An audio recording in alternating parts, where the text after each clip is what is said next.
Yeah, para sa anak ko. Ayokong maranasan mo ang dilim na pinagdaanan ko. Salamat, Panginoon, sa pagbuhat sa akin nung ako'y sumuko na. Makinig kayo. Ito ang totoong kwento ng buhay ko.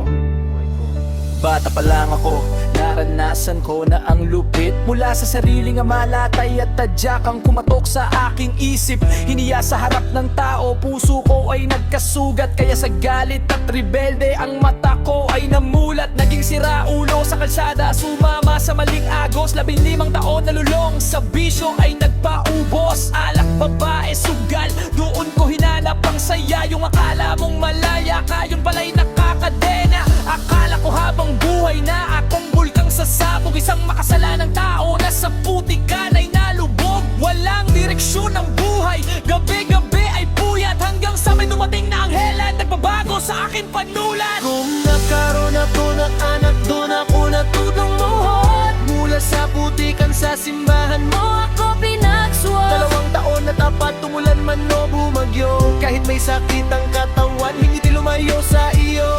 Sinalo mo ako nung sinabi kong Lord, hindi ko na kaya, patawarin mo po ako. Pinago mo ang lahat, pinuno mo ng iyong grasya. 2 taon akong nagsimba pero bisyo'y andyan pa rin. Mabigat ang labanan, parang laging lulunurin. Hanggang sa isang gabi, umiyak ako ng taimtim. Sinuko ko ang lahat, humingi ng saklolo sa dilim. Sabi ko, Panginoon, tulungan mo ako para sa aking mag-ina. Hindi ko kaya to ng mag-isa, ikaw na ang bahala. At nung kinaumagahan, isang malaking himala ang naganap. Naitigil ko ang bisyo, nawala ang lahat ng sarap. Walang imposible kapag si Lord na ang siyang kumilos. Ang dating siraulo ngayon ay sundalo mo na Diyos. At para sa aking anak, lahat ay aking igagabang. Lalaki kang may takot sa kanya at mabuting nilalaan. Ayokong maranasan mo ang akti ng aking nakaraan, dahil ang pagmamahal ng isang ama mayon mo mararamdaman. Kung nagkaroon ako daw anak ko na ako natutulumuhot. Mula sa putikan sa simbahan ako pinagswak. 2 taon na tapat, tumulan man mo bumagyo. Kahit may sakit ang katawan, hindi lumayo sa iyo.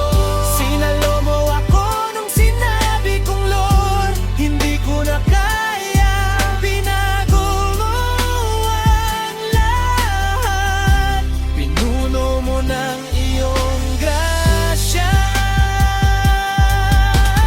Nagkaroon ako ng anak ko na ako natutulumuhot. Mula sa putikan sa simbahan ako pinagswak. 2 taon na tapat, tumulan man o bumagyo. Kahit may sakit ang katawan, hindi lumayo sa iyo. Sinalo mo ako nung sinabi kong Lord, hindi ko na kaya, pinago mo ang lahat, pinuno mo ng iyong grasya. Yeah. Para sa mag-ina ko, gagawin ko ang lahat. Salamat, Ama, dahil hindi mo ako binitawan sa hukay. J-Music 24, isang patotoo na walang imposible sa kanya. Kaya sa mga magulang, turuan niyo anak niyo na maging makadiyos upang lumaking mabuting tao. Amen.